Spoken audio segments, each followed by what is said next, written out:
What if everything you believed about your personality, memory, or relationships was based on pure junk science? From viral tests to morning routines, some of psychology's biggest truths are starting to look suspicious. Stick around and subscribe for the full breakdown. You're not just four letters. Ever taken one of those personality quizzes that spits out four letters and claims to define your whole personality? You're an INTJ, or you're totally an ESFP. It feels scientific, almost profound. But here's the twist.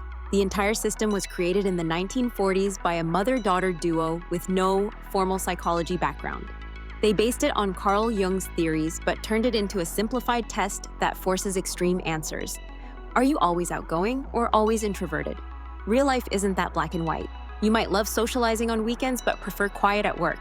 So what happens when you retake the test? Often you get different letters entirely. That's not a personality, it's a coin flip. Yet companies invest heavily in this, sometimes even basing hiring decisions on it. People start identifying with their type so much, they use it as an excuse. Oh, I can't go to that dinner party. I'm an INTJ, we don't do people. But you're not a label. You're way more complex than that. Mozart won't make you a genius. You've probably heard it. Playing Mozart to babies makes them smarter. It started in 1993 when researchers had college students listen to Mozart for 10 minutes. Afterward, those students performed slightly better on a spatial reasoning test. A small improvement, just a temporary mental boost. But the media took this sliver of data and turned it into a full-blown myth. Suddenly, Mozart was being marketed as a brain growth superpower. Pregnant women were encouraged to buy headphones for their bellies. Companies sold genius music CDs for infants. But here's the kicker. The original study had nothing to do with babies. And the slight brain boost lasted only about 15 minutes. Even more surprising, the same effect could happen with other stimulating music, or even a fun puzzle. Mozart didn't unlock IQ levels. It gave a caffeine-like lift for a moment. That's it.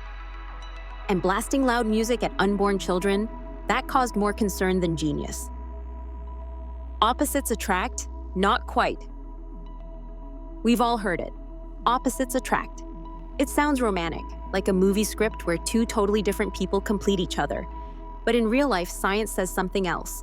Researchers examined over 130 traits in millions of couples and found that people tend to partner with those who are similar, not opposite.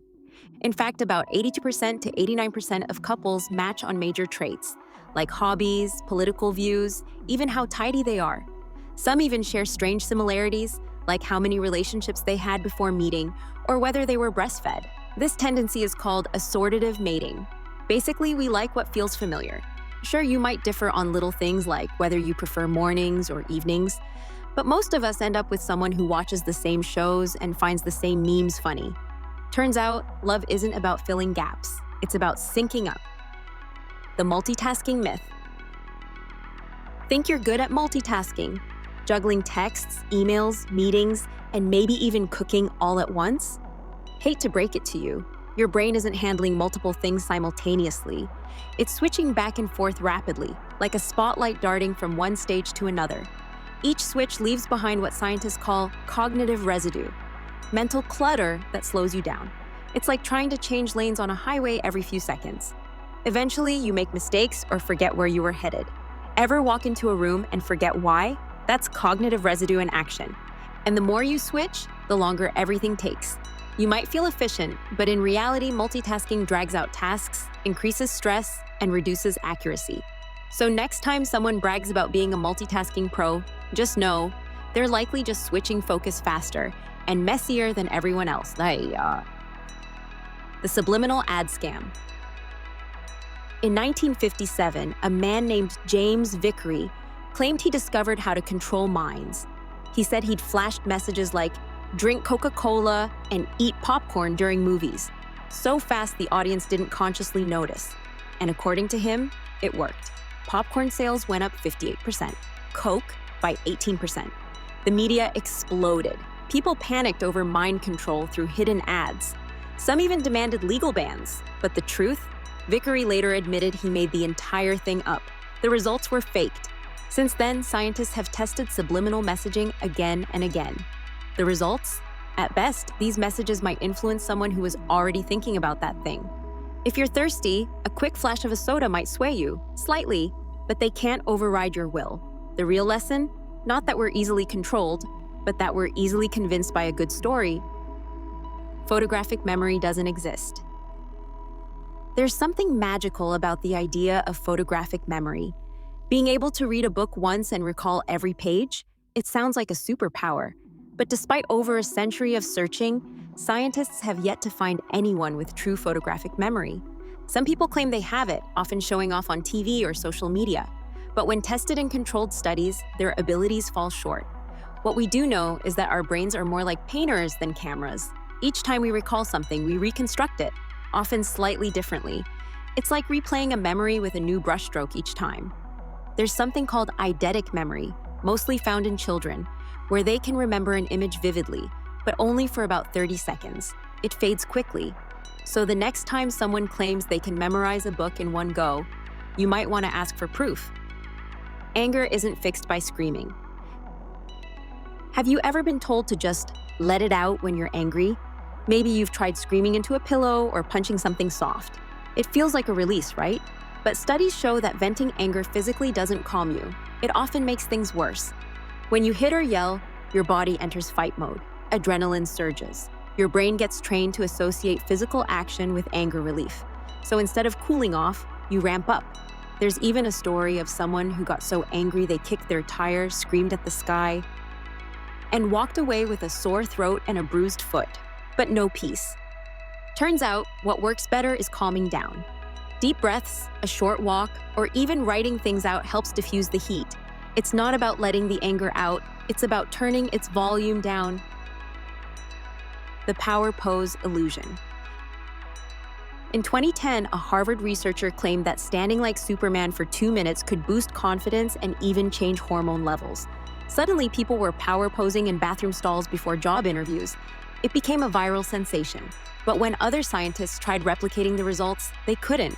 Standing with your hands on your hips didn't reliably change anything measurable. Still, people swore it worked for them. Why? Because belief itself can be powerful. It's called the expectancy effect.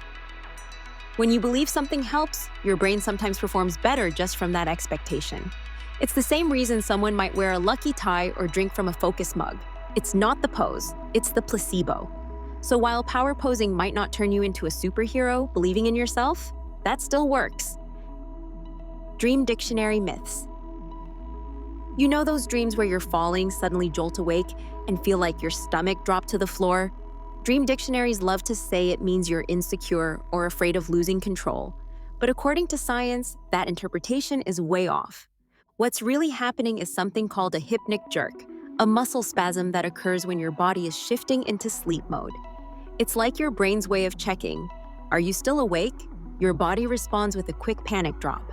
Dream meanings vary wildly across cultures. One group might say, falling means fear. Another might say it brings luck. The truth is, dreams are mostly your brain firing off random signals and your subconscious turning it into a story. It's more like your brain doodling with crayons than sending you secret messages. Grief isn't a linear process. Denial, anger, bargaining, depression, acceptance. Those are the 5 famous stages of grief, right? But they weren't originally meant for grieving people at all. They came from a study on terminally ill patients, people facing their own end, not the loss of someone else. Over time, these 5 stages got turned into a universal checklist. But real grief doesn't follow a script. It's messy, unpredictable, and often repeats itself. One moment you're fine, the next you're knocked over by a memory or a song on the radio. There's no timeline, no rules, and certainly no prize for reaching stage 5. Everyone grieves differently, and that's okay. Grief is more like fingerprints. No two are alike. Trying to force it into neat categories can make the process even harder. Birth order doesn't define you. Firstborns are the leaders. Middle kids are the peacekeepers. Youngest ones, the wild ones. You've probably heard these stereotypes, but how much truth is there? Not much. This idea started 90 years ago from a psychologist who believed birth order shaped everything. But modern research shows it only explains about 3% of personality differences. That's almost nothing. Yes, some oldest siblings become CEOs, and sure, some youngest kids are creative free spirits. But just as many don't follow the script at all. What really shapes personality? A mix of genetics, parenting style, environment, and individual experience. Birth order theories are so vague, they can apply to almost anyone if you squint. So next time someone says, "Oh, you're such a middle child," just smile, because who you are goes way beyond your place in line. Let's be real. These myths stick around because they sound good. They offer simple answers in a complicated world. But the truth?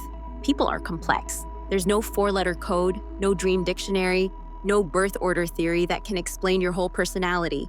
The problem isn't just believing in these myths, it's letting them limit you.